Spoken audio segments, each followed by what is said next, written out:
Hi kids, how are you? I hope you all are good.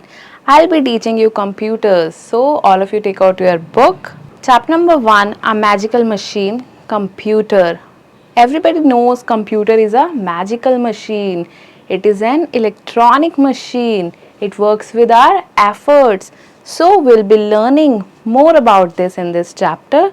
Let's begin with machine, computer.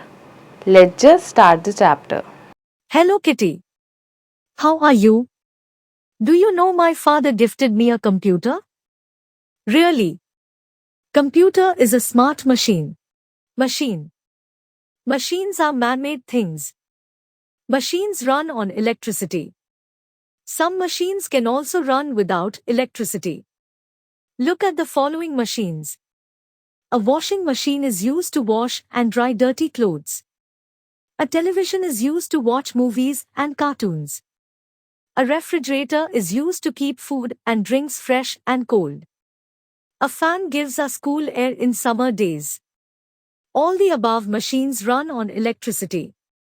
Now, look at the following machines which can run without electricity.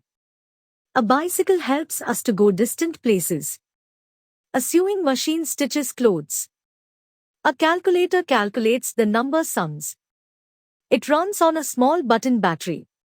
Computer. A computer is also a machine. It runs on electricity. Like other machines, it also saves our time.